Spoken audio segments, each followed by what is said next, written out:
A 67-year-old man woke up feeling fine. No chest pain, no shortness of breath, no warning signs whatsoever. He felt good, normal, like any other Tuesday morning. He did what he always did, jumped straight out of bed, walked to the bathroom, turned the shower to cold because he'd read somewhere that it was good for you, and stepped in. 20 minutes later, his wife called 911. I was the cardiac surgeon on call that morning. I scrubbed in and I operated. Thankfully, he made it. But I've seen cases just like his that ended very differently. Very differently. What happened to him was not a freak accident. It was not bad luck. It was a series of completely avoidable mistakes. Mistakes that millions of people over 60 make every single morning without even realizing it. Today I'm going to show you exactly what they are and what to do instead. So why is the morning so dangerous? Let me give you some numbers first. Studies published in the American Heart Journal show that heart attacks are significantly more likely to occur between 6 and 10 in the morning than at any other time of day. We're talking roughly 40% higher risk during those 4 hours. 40%. That's not a small statistical blip. That's a pattern cardiologists have been tracking for decades. We even have a name for it. We call it the morning surge. And if you're over 60, that surge hits harder and faster, with far less margin for error than it did when you were 40. Here's exactly why. While you sleep, your body runs in a kind of low power mode. Heart rate slows down. Blood pressure drops. Your nervous system is quiet. But the moment you start waking up, even before your eyes open, your body begins shifting gears. Hard. It's like flooring the accelerator in a car that's been sitting in a cold garage all night. The engine isn't ready. The oil hasn't circulated, and you're already demanding full speed. Add a few common habits most people think are healthy, and you have a recipe for a cardiac event. Here's something most people don't realize. Your stress hormones, cortisol and adrenaline, don't wait for you to get up. They start rising about an hour before you even wake up. Your body is literally preparing you for the day while you're still dreaming. By the time your alarm goes off, cortisol levels are already climbing fast. Adrenaline follows right behind, and together, they hit your heart hard. They do 3 things to your heart almost simultaneously. 1, your heart rate jumps. 2, your blood pressure rises. 3, your blood vessels constrict. All of that happens in minutes, sometimes seconds. Now, when you're 35, your cardiovascular system handles that surge without breaking a sweat. The vessels are elastic. The heart is strong. But after 60, the picture is very different. The vessel walls are stiffer. The system doesn't adapt nearly as fast. There may be plaque built up inside the arteries. Plaque you don't even know about, because you feel completely fine. And when that hormonal wave hits a vessel with a vulnerable plaque, the force can crack it. A cracked plaque triggers clotting, and a clot in a coronary artery is a heart attack. That's not a worst-case scenario. That's the mechanism. That's what I see on the operating table. Before you've had a single cup of coffee, your heart is already working harder than an hour ago. What you do in the next 5 minutes either helps it manage that load or makes it dramatically worse. Ask yourself right now, do you know what your blood pressure is first thing in the morning? If not, that's the first thing to change. Here's one that surprises people every time I bring it up. After 7 or 8 hours of sleep, you are mildly dehydrated every single morning. No exceptions. You haven't had a drop of water all night. You've been breathing, which constantly loses moisture from your body. The result? By morning, your blood is measurably thicker and more viscous than it was the night before. Think of it this way. Imagine your heart is a pump, and your blood vessels are the pipes. When the fluid running through those pipes is thin and flowing freely, the pump doesn't have to work very hard. But when that fluid thickens, the pump has to push harder to move the same volume. Every single beat requires more effort, and thicker blood doesn't just make the heart work harder. It clots more easily. The risk of a thrombus is significantly elevated in the morning. Research confirmed that clotting factors are at their highest activity levels in the early morning hours. The timing is not a coincidence. This is one reason why strokes and heart attacks cluster so heavily in that 6 to 10 window. It's the hormone surge, plus the thick blood, plus the stiff vessels, all hitting at once. A triple threat for any heart over 60. The fix for this is almost embarrassingly simple. A glass of water, room temperature, before anything else. Before coffee, before medication, before you check your phone, hydrate first. One of the lowest effort, highest impact habits you can build, and almost nobody does it consistently. Keep a glass of water on your nightstand tonight. Make it the easiest habit you've ever built. Let me be honest with you. The cold shower trend has exploded over the last few years. Social media is full of it. Guys jumping into ice baths at 5 in the morning, talking about discipline and mental toughness.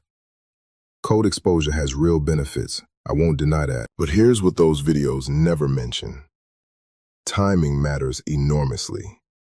For anyone over 60, a cold shower first thing is a serious cardiac stressor. Here's what happens the moment cold water hits your skin. Your body triggers something called the cold shock response. Blood vessels near the skin constrict instantly to protect your core temperature. Your heart rate spikes. Blood pressure shoots up. We're talking a systolic pressure jump of 20, sometimes 30 points, in a matter of seconds. That's a significant cardiovascular shock. Now remember where we are in the morning. The hormone surge is already pushing your pressure up. Your blood is already thicker than normal. And now you're adding a sudden, violent vascular constriction on top of all of that. For a healthy 30-year-old, the body handles it. For a 65-year-old with some arterial stiffness, that spike can be the trigger. It can crack a plaque. It can cause a coronary spasm. It can provoke a serious arrhythmia. The gentleman I told you about at the beginning, the cold shower was his trigger. His arteries were not in terrible shape, but not in perfect shape either. In that combination, the morning surge plus the cold shock was simply too much. So what do I recommend? Start warm. Around 37 degrees, that's body temperature. Let your body ease into the transition first. If you love cold water, save it for the last 30 seconds of your shower.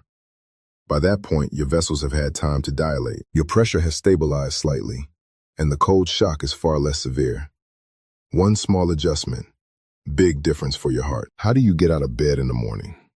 Be honest. Most people go from horizontal to vertical in about 2 seconds. Alarm goes off, and they're up. Feet on the floor, moving. I understand, you've got things to do. But that rapid transition is problematic. Here's the physiology. When you're lying flat, your blood is distributed relatively evenly throughout your body. The moment you stand, gravity pulls a significant volume of blood downward, toward your legs and abdomen. Your heart has to respond immediately, constricting vessels, increasing heart rate, to maintain adequate blood pressure to the brain. In a young person, fast and efficient. In older adults, that reflex slows down. The vessels don't respond as quickly. We call this orthostatic hypotension. Blood pressure can drop 15, 20, sometimes 30 points within seconds of standing. Dizziness, lightheadedness, that gray foggy feeling when you stand up. Sound familiar? A lot of people over 60 experience this and assume it's normal. It isn't. It's a warning signal from your cardiovascular system, and the consequences go beyond discomfort. Orthostatic hypotension is a leading cause of falls in older adults. Falls are one of the most serious health risks in that age group. A bad fall at 65 can start a life-threatening chain of events. For someone with a heart condition, that sudden pressure drop forces the heart to compensate aggressively, spiking rate and output in seconds. In a vulnerable heart, that compensatory spike can trigger an arrhythmia. In severe cases, it can precipitate a cardiac event. The solution costs you nothing, just 10 extra seconds. Before you stand up, sit first, on the edge of the bed, for a full minute. Let your feet hang. Rotate your ankles. Let gravity do its work gradually. Let your blood pressure adjust before your heart goes from 0 to 60. 10 seconds, lying. 30 seconds, sitting. Then stand slowly.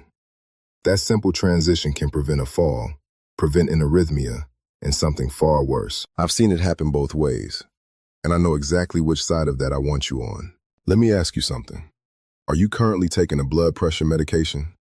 A diuretic, sometimes called a water pill? If the answer is yes, there's something your doctor may not have mentioned. and I think you need to know about it. Diuretics work by helping your kidneys flush excess fluid from your body.